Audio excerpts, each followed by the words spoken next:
बोलो श्री कृष्ण कन्हैया लाल की जय। सद्गुरु महाराज की जय। प्राणनाथ प्यारे की जय। परम वंदनीय अर्चनीय प्रातः स्मरणीय सद्गुरु महाराज जी के चरणों में कोटि कोटि प्रेम प्रणाम। खोज बड़ी संसार में साधो, खोज बड़ी संसार में तुम खोजो रे साधु। खोज बड़ी संसार में खोजत खोजत सतगुरु पाइया, सतगुरु संग करतार। खोज बहुत बड़ी है। अगर हमें परमात्मा की शरण में जाना है तो सबसे पहले हमें सच्चे साधु की खोज करनी पड़ेगी, सच्चे सदगुरु की खोज करनी पड़ेगी। और जब सच्चा सदगुरु मिल जाता है तो उनकी कृपा और उनके सत्संग से ही हमें परमात्मा की प्राप्ति हो जाती है। बात उस समय की है जब राम और रावण का युद्ध चल रहा था। मेघनाथ आया और मेघनाथ ने राम और लक्ष्मण को नागपाश में बांध दिया। अब देवर्षि नारद ने ये बात जाकर बताई गरुड़ को कि अरे तुम बैकुंठ में यहाँ पर आराम से लेटे हुए हो, वहां जाओ, जाकर तो देखो राम और लक्ष्मण तो नागपाश में बंधे हुए हैं। गरुड़ आया। अब ये भगवान की एक लीला ही थी। यहाँ पर गरुड़ पे भी भगवान ने कृपा की थी, उनको भी सेवा का मौका भगवान ने दिया। लेकिन गरुड़ जी आए, उन्होंने भगवान के जो बंधन थे उनको खोले, उनको नागपाश से मुक्त किया। लेकिन गरुड़ को अभिमान हो गया कि मैंने तो भगवान के बंधन छुड़ाए हैं, और अगर मैं नहीं होता तो कौन छुड़ाता, और अगर ये भगवान होते तो ये बनते ही क्यों।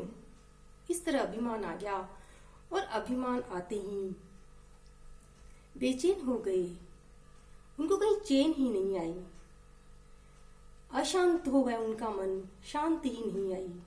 संत महात्माओं के पास गए, आश्रमों में गए, और अंत में भगवान शंकर के पास गए।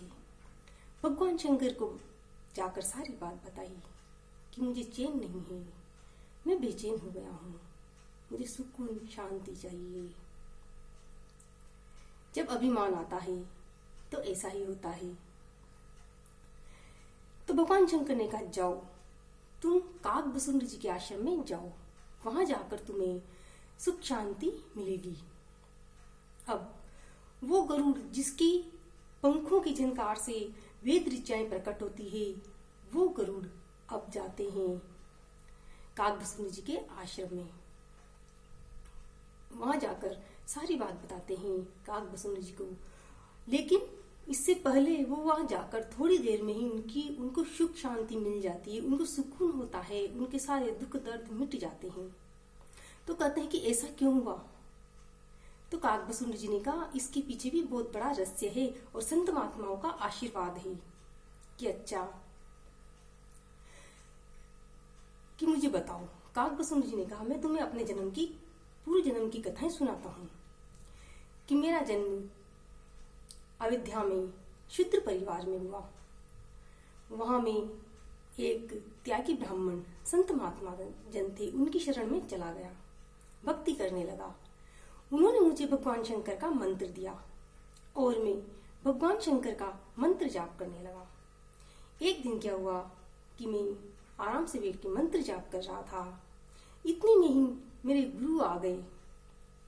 मैंने गुरु जी को देखा और मैंने न तो मैं खड़ा हुआ, न मैंने अपना सिर झुकाया और न प्रणाम किया। भगवान शंकर को गुस्सा आ गया कि गुरु का अपमान कर रहा है, मेरी शरण में आना चाहता है, गुरु का अपमान करके मेरी भक्ति करता है। श्राप दे दिया कि अरे जा, तुझे 1000 की पतंग योनियों में तू भुगतेगा, तूने गुरु का अपमान किया है।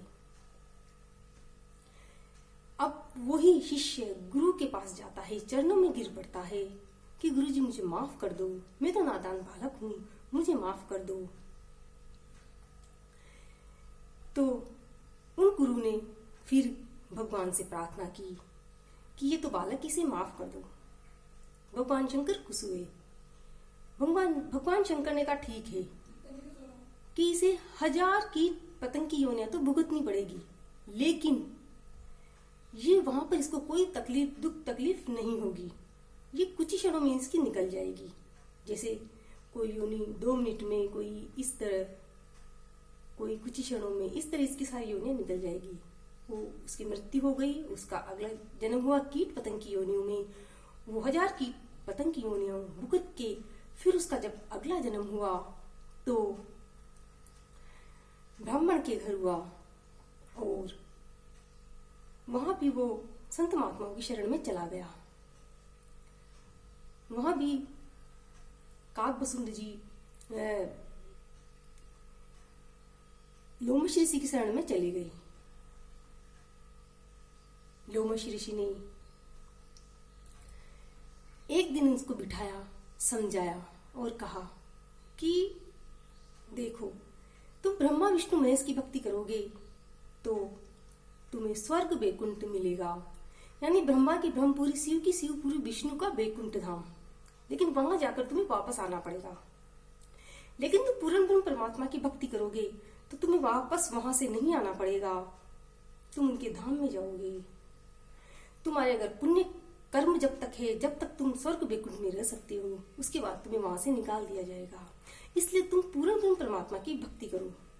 लेकिन वो वहां पर उसने सोचा कि अरे गुरु तो वही यूं ही है, ऐसे ही बोल रहे हैं। इस तरह उसके मन में आया। लेकिन गुरु अंतर्यामी थे, सब कुछ समझ गए कि अरे जा, तू मेरी बात नहीं मान रहा,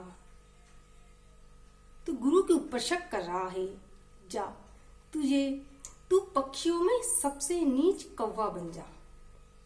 लेकिन उसी वक्त वो भी गुरु की शरण में पड़ गया कि गुरु जी मुझे माफ कर दो, मैं तो अज्ञान बालक हूं, मैं आपको समझ नहीं पाया, आप अंतर्यामी हैं। तो कहा ठीक है, तू रहेगा तो काग ही, लेकिन जो भी इसी आश्रम में रहकर परमात्मा की भक्ति करना, जो भी यहाँ पर आएगा उसको सुख शांति शीतलता का अनुभव होगा, सुख चैन मिलेगा। काकभसुंड जी ने अपने पूर्व जन्म की कथा सुनाई कि यह है मेरे पूर्व जन्म की कथा, जो भी यहाँ आता है उसको सुख शांति शीतलता का अनुभव होता है। ये संत महात्माओं का आशीर्वाद है, ये संत महात्माओं की कृपा है। ये कहानी लगती तो ऐसे ही है, लेकिन इसमें बहुत ही बड़ा रहस्य छुपा हुआ है, ज्ञान का गुरु रहस्य। इसलिए अगर जब भी हम ध्यान में बैठे, सदगुरु आ जाए तो तुरंत खड़े हो, सिर नीचा करो, प्रणाम करो। तभी तो कहते हैं, कोई शिष्य गुरु चरणों में जब सिर को झुकाता है, परमात्मा खुद आकर आशीष लुटाता है। कोई शिष्य गुरु चरणों में जब सिर को झुकाता है, परमात्मा खुद आकर आशीष लुटाता है। गुरु चरणन में पूजा की कोई थाल चढ़ाता है, गुरु चरणन में पूजा की कोई थाल सजाता है, परमात्मा खुद आकर आशीष लुटाते हैं। कोई शिष्य गुरु चरणों में जब सिर को झुकाता है, परमात्मा खुद आकर आशीष लुटाता है। कोई बालक बन चरणों में जब विनती सुनाता है,